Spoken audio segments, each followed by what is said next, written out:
नमस्कार, टोली की सहेलियाँ में आपका स्वागत है। आज हम बनाएंगे जो सहारनपुर में गुगाल का मेला लगता है उसमें बनता है खजला। तो हम उसका छोटा वर्जन बनाएंगे। मेले में तो ये बहुत बड़ा बड़ा बनाया जाता है, बहुत बड़ा बड़ा मिलता है क्योंकि हलवाइयों के पास बहुत बड़े बड़े बर्तन होते हैं। पर हम उसका छोटा छोटा बनाएंगे, इतना बड़ा हम बना भी नहीं सकते हैं। और ये खाने में इतना स्वाद होता है, इतना अच्छा लगता है, बस मतलब जो भी इसको खाता ही रह जाता है। ये मेले में ही मिलता है, वैसे ये मार्केट में नहीं मिलता है। तो ये खाने में बहुत अच्छा लगता है। मेले में जो बनता है उसमें चीनी ज़्यादा होती है, पर हम चाशनी कम डालेंगे इसमें। तो चलिए देखते हैं इसको कैसे बनाते हैं।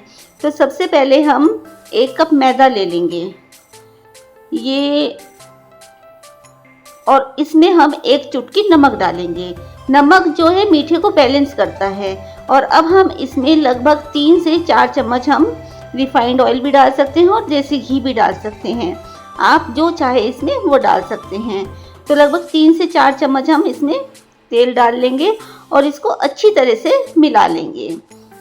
इसमें हमें ये नहीं देखना है कि मोयन लगाना है हमें, तो मुट्ठी बननी चाहिए कुछ, बस हमें 1 कप अगर हम मैदा लेंगे तो उसमें हमें 3 से 4 चम्मच हमें रिफाइंड ऑयल डालना है। और बस अब हम इसमें पानी डालकर इसका एक सॉफ्ट डो तैयार कर लेंगे। बहुत कम पानी में ये गूंथ जाता है और मैदे का ही ये अच्छा बनता है, आटे का इतना अच्छा नहीं बनता है। जो ऑल पर्पस फ्लोर होता है, मैदा होता है, उसी का ये अच्छा बनता है। तो ये देखिए हमने सॉफ्ट मैदा लगा लिया है, सॉफ्ट डो तैयार कर लिया है। अब इसको हम 10 मिनट के लिए ढक कर रख देते हैं। इतने ये थोड़ा सा सेट होता है, इतने हम चाशनी बनाते हैं। तो जिस कप से हमने मैदा लिया था वही कप हम चीनी का ले लेंगे और उसमें आधा कप हम पानी डाल लेंगे। और अब हम इसको चीनी को मेल्ट करेंगे, मतलब हमें कोई एक तार की चाशनी नहीं चाहिए। जैसा हम रसगुल्लों के लिए, जलेबी के लिए चिपचिपी हम बनाते हैं चाशनी, वैसी हमें चाशनी चाहिए। और अब हम इसमें थोड़ी सी इलायची पाउडर डालेंगे जिससे कि खुशबू बहुत अच्छी आएगी। तो देखिए ये काफ़ी चिपचिपा सा हो गया है, बहुत जल्दी ये पककर तैयार हो जाता है। जैसे तेल होता है ना चिकना, ऐसा हमें तैयार करना है। बस अब हम गैस को बंद कर देंगे और अब हम इसके लिए एक स्लरी तैयार करते हैं। तो हम यहाँ पर ये मैदे से बनाएंगे, तो लगभग मैंने 4 चम्मच मैदा लिया है। 3 से 4 चम्मच ही हम मैदा लेंगे, 3 चम्मच भी बहुत हो जाएगा। तो हम 3 ही चम्मच मैदा लेंगे, मैंने 1 चम्मच निकाल दिया है। और इसमें 3 से 4 चम्मच हम रिफाइंड ऑयल मिलाएंगे। रिफाइंड की ही स्लरी बनाएं तो ज़्यादा अच्छा है, उससे एक क्रंचीपन आता है खजले में। तो हम ये देखिए इसको अच्छे से मिक्स कर लेंगे। बहुत से लोग अरारोट का भी बनाते हैं, पर ये मैदे की बहुत अच्छी स्लरी, मैदे की अच्छी रहती है। तो हम इसको तैयार करके साइड में रख देते हैं। और ये हमारा जो आटा है ये भी तैयार हो गया, सेट हो गया। अब हम इसको तेल लगाकर अच्छे से चीकना कर लेंगे, मसल कर। तो ये देखिए हमने खूब अच्छे से इसको चीकना कर लिया है, काफ़ी चीकना हो गया। अब ये हाथ पर बिल्कुल चिपक नहीं रहा है। अब हम चाकू से इसको 5 पार्ट में डिवाइड कर देंगे। तो ये देखिए हमने इसके 5 पार्ट कर लिए हैं, 5 भागों में इसको डिवाइड कर लिया है। और अब हम इनके सबके पेड़े बनाकर इनको जैसे पतली रोटी होती है ना, उस तरह से हमें बेलना है। तो हम थोड़ा सा अपने रोलिंग बोर्ड पर या किचन प्लेटफॉर्म पर हम थोड़ा सा मैदा डालेंगे और इसको पतला पतला बेल लेंगे। जैसे रोटी हम बेलते हैं बिल्कुल उतना ही पतला हमें इसको बेलना है। बहुत आराम से ये बिल जाता है। और हम लगभग ये कम से कम 3 रोटी का तो आप बनाएं, 3 से कम का ये अच्छा नहीं बनेगा। पर मैं यहाँ 5 रोटी का बना रही हूँ। तो हमें सभी रोटियों को बेल कर साइड में रख लेना है। तो हम सभी रोटी को लगभग एक ही आकार में बेलेंगे, मतलब एक ही साइज़ में बेल कर रख लेंगे। देखिए मैंने कितनी पतली बेली है इसको। बस हम साइड में रखते रहेंगे और इसी तरह सारी रोटियां बेल लेंगे अपनी मैदा डस्ट करके। और अगर आपको मेरी वीडियो या कोई भी रेसिपी अच्छी लगती है तो प्लीज़ कमेंट करिए कि आप कहाँ से देख रहे हैं और आपको मेरी रेसिपी कैसी लगती है। और अगर आपने अभी तक सब्सक्राइब नहीं किया है तो प्लीज़ सब्सक्राइब कीजिए, लाइक कीजिए, शेयर कीजिए और ये बेल आइकन भी दबा दीजिए जिससे कि आपको मेरी वीडियो का नोटिफिकेशन मिलता रहे। तो मैंने सभी रोटियां बेल ली हैं और अब हम जैसे हमने रोटी बेली है ना, उसके ऊपर हम ये स्लरी लगाएंगे और थोड़ा सा मैदा डस्ट करके दूसरी रोटी लगा देंगे। तो इसी तरह हम हर रोटी को रखने के बाद पहले ये स्लरी लगाएंगे, जो हमने ये साटा बनाकर रखा है, और फिर मैदा डस्ट करके थोड़ा सा ऐसे हम एक के ऊपर एक रोटी रखते रहेंगे। तो हमने 5 रोटी रख दी हैं। अब हमें इसको थोड़ा सा मैदा डस्ट करके इसको हल्के हाथों से थोड़ा बेलना है, जिससे कि आपस में थोड़ी चिपक जाए, सेट हो जाए ये, और थोड़ा ये मोटी भी हो गई थी तो थोड़ा ये पतला हो जाए। तो देखिए हम इसको रोलिंग बोर्ड के शेप में बेल लेंगे, और अब हम इसको चाकू से 5 पार्ट में फिर डिवाइड कर लेंगे। तो एक रोटी को हम इससे 5 पार्ट में डिवाइड कर लेंगे, और अब हम इसके ऊपर फिर से वही स्लरी लगा देंगे। अब आप कहेंगे कि स्लरी तो हम पहले भी लगा सकते थे, बाद में चाकू से काट सकते थे, पर इससे क्या है, अच्छे से साइडों में भी स्लरी लग जाएगी और दिक्कत नहीं होती। बस ये है, आप पहले भी लगा सकते हैं। अब हम इसको एक एक जो हमने पार्ट है उसको ऐसे रोल कर लेंगे, और जो लास्ट वाला पार्ट, लास्ट का जो कोना बचता है उसको नीचे की तरफ मोड़ देंगे, और ऐसे ही हम सभी को गोल गोल मोड़कर रख लेंगे। देखिए हमारी 5 खजले बनकर तैयार हो जाएंगे। तो कहीं पर इसको परती पूरी भी कहा जाता है, कहीं पर खाजा कहा जाता है, पर हमारे यहाँ तो इसको खजला ही कहा जाता है, और ये हमारे यहाँ के मेले की शान होती है। तो बस इसी तरह हम सभी को रोल कर करके साइड में रख लेंगे। देखिए, और अब हमें कोई मैदा डस्ट करने की ज़रूरत नहीं है, कुछ करने की ज़रूरत नहीं है, और इसको हम ऐसे ही हल्के हाथ से दबाकर बेलन से बेल लेंगे। बहुत हल्के हाथ से हमें बेलना है, जिससे कि इसकी जो ये परतें हैं ये खुली रहें, आपस में चिपके ना। बस थोड़ा थोड़ा हम इसको मोटा मोटा ही बेलकर साइड में रखते रहेंगे। ये देखिए, इसको साइड में रख देंगे, इसकी कैसे सारी परतें खुल रही हैं। इसी तरह हम सभी को बेल लेंगे, और ये इसकी जब हम इसको तलेंगे तो इसकी सारी परतें खुलेंगी, एक एक परत इसकी खुल जाएगी। काफ़ी लेयर वाला ये खजला बनकर तैयार होगा, जो खाने में बहुत ही टेस्टी लगता है। आप इसको 15 से 20 दिन या 1 महीना भी रखकर खा सकते हैं, ये खराब नहीं होगा।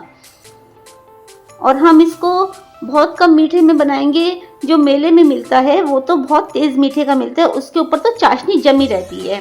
अब हमें कढ़ाई में तेल डाल लेंगे, और तेल हमें बहुत तेज़ गरम नहीं करना है, जैसा हम रसगुल्लों के लिए करते हैं उतना गरम करना है, और उसको लो फ्लेम पर हमें तलना है। तो ऐसे हम कोई सलाई, सुआ या चाकू ले लेंगे, और उससे बीच में से हिला हिलाकर इसको ऐसे तलेंगे। इससे इसकी जो सारी लेयर है वो बहुत अच्छे से खुल जाएगी। अगर हम एक सुई या चाकू से, या कोई भी जैसे स्वेटर बुनने की सिलाई होती है आप वो भी ले सकते हैं, ऐसे हिला हिला के हमें इसको सेकना है। तो जब ये अपने आप ही ऊपर आ जाएगा तब हम इसको हिला हिला कर सेकेंगे। तो ये देखिए, हम दूसरी भी खजला इसमें डाल देंगे, और जब वो ऊपर आ जाएगा तब हम उसको तलेंगे। तो ये देखिए, इसकी सारी लेयर अपने आप ही खुल जाएंगी। ये खाने में बहुत ही अच्छा लगता है। तो ये देखिए, इसकी सारी परतें खुल रही है ना, मैं आपको बहुत क्लोज से दिखा रही हूँ कि कैसे इसकी परतें खुलेंगी। बस आप ये सिलाई से इसको ऐसे घुमाते रहना, जब ये अपने आप ऊपर आ जाएगा ना तब हमें बीच में से सिलाई इसको लगानी है, और इसको ऐसे घुमा घुमा कर तलना है, क्योंकि इसी से इसकी सारी लेयर्स खुल जाएंगी। अगर हम डायरेक्ट किसी पलटे से या उससे सेकेंगे तो उससे इसकी लेयर नहीं खुलेंगी, हमें लेयर्स खोलनी है इसकी। देखिए कितनी अच्छे से इसकी लेयर्स खुल गई हैं। और जब ये थोड़ा सा सीख जाएगा तो हम इसको पलट देंगे। अभी ये काफ़ी सॉफ्ट है, देखो पलटा नहीं जा रहा है, तो जब थोड़ा सा सीख जाएगा तो थोड़ा टाइट हो जाएगा ये, और फिर हम इसको आराम से पलट सकते हैं। तो इसी तरह हम 2 या 3 एक साथ भी सेक सकते हैं। जब आपको एक बार प्रैक्टिस हो जाएगी तो आप 2 से 3 भी एक बार में सेक बना लेंगे, तल लेंगे अच्छे से। देखिए कितनी अच्छी लेयर खुल रही है, मैं आपको खोल के दिखा रही हूँ कितनी अच्छे से इसकी लेयर सभी खुल रही है। एक एक लेयर खुलेगी और चाशनी भी हर लेयर के अंदर जाएगी। देखिए जब ये सीख गया ना तो कितना अच्छे से सेट हो गया, कितने अच्छी तरीके से पलट भी रहा है ये। तो बस जब ये हमारा अच्छा सा ब्राउन कलर इसमें आ जाएगा तो हम इसको इसी जो सिलाई है इसकी हेल्प से इसको निकाल लेंगे, और एक्स्ट्रा ऑयल हम इसमें से निकाल देंगे, और डायरेक्ट इसको हमें चाशनी में डालना है। चाशनी हमारी जितनी भी ठंडी है उसी में डालना है, हमें गर्म चाशनी को नहीं करना है, क्योंकि अगर हम इसको गर्म चाशनी में डालेंगे तो ये सॉफ्ट हो जाएगा। तो ऐसे ही एक्स्ट्रा ऑयल निकाल कर हम इसको डायरेक्ट चाशनी में डालेंगे। मैं आपको दिखाती हूँ चाशनी में हमें किस तरीके से डालना है। जब हम इनको चाशनी में डाल लेंगे तो हमें एक स्पून की हेल्प से सारी चाशनी इनके ऊपर डालनी है, और इनको अलट पलट के अच्छे से चाशनी में डिप करना है। ये जो जितनी चाशनी हमने बनाई है ना, ये सारी इसमें लग जाएगी बहुत अच्छे से, चाशनी बिल्कुल भी नहीं बचेगी। इतने मैदे में इतनी चाशनी परफेक्ट होती है। देखिए कितनी अच्छे से चाशनी अंदर जा रही है और ये अच्छे से एब्जॉर्ब भी कर लेगी और बहुत तेज मीठा भी नहीं लगेगा इसमें। और ये बहुत मतलब सॉफ्ट भी होता है और ये कुरकुरा भी होता है। खाने में इसमें एक अलग ही टेस्ट आता है। तो इस तरह से हम बहुत देर तक इसको चाशनी में डिप नहीं करके रखेंगे। बस जैसे ही ये ऐसे डिप हो जाएगा हम इसको निकाल लेंगे और हम आगे के भी अपने 2 जो हमारे खजले बचे हैं उनको भी तल लेते हैं। और बस 2 मिनट के लिए हम इसको चाशनी में डिप करेंगे। देखिए मैं ये भी तल के दिखाती हूँ आपको। बस ऐसे हम इसको ऐसे घुमाते रहेंगे और तलते रहेंगे। बहुत इजी है, थोड़ा सा देखने में लगता है मुश्किल है, पर जब हम एक बार एक तल लेंगे ना खजला तो हमें प्रैक्टिस हो जाएगी। हम ऐसे आराम से इसको तल सकते हैं, बहुत ही आसानी से तला जाता है। और अगर आप इस परफेक्ट मेजरमेंट से और परफेक्ट तरीके से बनाएंगे तो आपके खजले बहुत ही अच्छे बनेंगे। ये देखिए कितनी अच्छे से लेयर्स खुल रही हैं इसकी भी।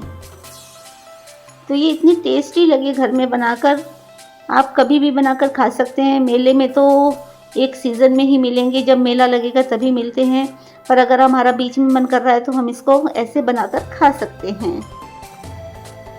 तो अगर आपको मेरी रेसिपी थोड़ी भी अच्छी लगती है तो प्लीज़ प्लीज़ प्लीज़ कमेंट कीजिए, लाइक कीजिए। आपका कमेंट हमें बहुत अच्छा लगता है पढ़ना कि हमारे लिए कौन कैसा फील करता है, हमारी रेसिपी किसको कैसी लगती है। तो बस ये हम तल रहे हैं, इसमें ये बहुत धीरे धीरे तले जाएंगे। और ये हमने जो 3 तले थे, 3 खजले बनाए थे, इनको हमने निकाल लिया है और अब हम चांदी के वर्क से इनको डेकोरेट कर रहे हैं, जो देखने में भी अच्छे लगेंगे। खाने में तो ये अच्छे हैं ही, पर अगर हम इनको थोड़ी डेकोरेट कर देंगे तो ये देखने में भी बहुत अच्छे लगेंगे। और अब थोड़ा सा ड्राई फ्रूट डालकर हम इनको और अच्छे से सजा देते हैं। और जब हम सर्व करते हैं इनको तो ऊपर से बस थोड़ी थोड़ी सी चाशनी डाल दीजिए, जिससे कि ये थोड़े रसीले लगे। मेले में ऊपर से चाशनी डलकर नहीं मिलती है। मेले में तो चाशनी थोड़ी 1 या 2 तार की बनाते हैं, जिससे कि वो अंदर तक जम जाती है। मेले में जो खजले मिलते हैं वो बहुत तेज़ मीठे के होते हैं, पर हम घर में ये हल्के मीठे के भी बना सकते हैं। आप बच्चों को, बड़ों को बनाकर ये खिलाइए। घर में ये बहुत आसानी से, बहुत इजीली बन जाते हैं और बहुत ही स्वाद लगते हैं। तो आप जब भी ये रेसिपी बनाएं प्लीज़ मुझे कमेंट बॉक्स में बताएं कि आपकी ये रेसिपी कैसी बनी है और घर में सबको कैसी लगी। देखिए मैं तोड़ के दिखा रही हूँ कि अंदर तक कितने ये रस भरे बने हैं। अंदर तक चाशनी बहुत अच्छे से चली गई है और कितनी इसकी लेयर्स खुल रही हैं, ये देखिए। तो आप इस तरह से खजले को घर में ही बनाइए और